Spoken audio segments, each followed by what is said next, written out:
Hi, my name is Jess Brondo, and I'm the founder and CEO of The Edge in College Prep, which is your ultimate resource for test preparation and admissions counseling if you're applying to U.S. universities.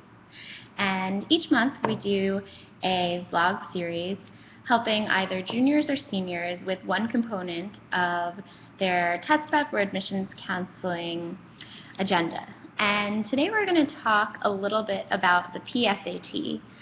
So if you're going into your senior year, you'll have to wait a couple of weeks for our next post about the activity essay and your activity sheet. So in terms of the PSAT, a lot of students have been writing in asking whether you should prep for it or to just take it cold. And before I get started on my opinion on those questions, I just want to go over who takes the PSAT, when it's given, and what its purpose is. So for starters, the PSAT is given in October, and it's designed for students in their junior year. A lot of schools will offer it for students in their sophomore year or 10th grade to give them extra practice going into their junior year. So number one, if you're taking the PSAT in 10th grade, I would definitely say to go into it cold because it's an amazing tool that you can use to diagnose your areas of weakness.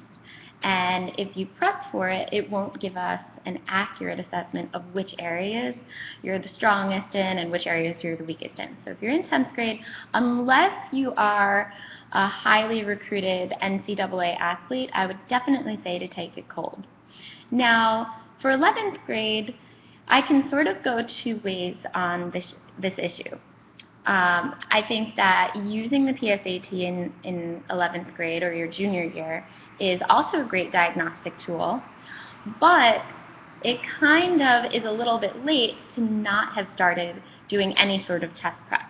So if you know that your spring semester of junior year is one where you have a lot of free time, which is not many high school students, then you can definitely go into October, take the PSAT cold, and use it as a diagnostic tool. But you're not going to get your scores back until December. So that's kind of a long time to wait to get a diagnosis of your areas of weakness and to understand what you should be doing in terms of preparation. So what I do recommend for most of our students is to actually prep for it. And what a lot of our students do going into their junior year is do an SAT, ACT boot camp.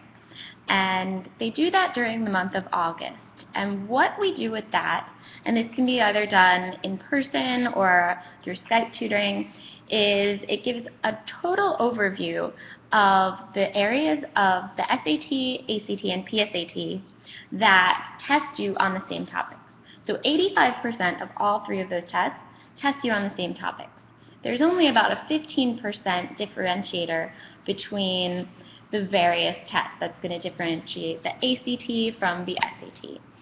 So what we have our students do is do this boot camp, get an overview of all of the main areas of both tests, then take their PSAT in October.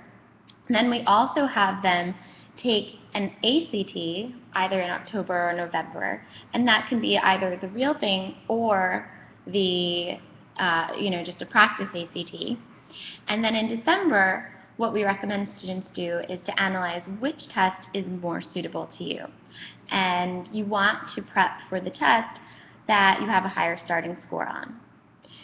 In terms of what those students who do some of the prep over the summer use as a diagnostic tool, what we have all of our students do is, if they haven't taken a PSAT in 10th grade, we'll have them take a real SAT at the College Board's website, www.collegeboard.com, and there's a free full-length SAT right on site. Or you can also use a free ACT on act.org. If you don't want to take the test online, you can definitely print it out. And if you've already gone ahead and bought one of your books, either the official SAT study guide by the College Board or the Real ACT Prep Guide by the ACT organization, then you can definitely take a full-length time test in one of those. So that's my little tidbit about the PSAT.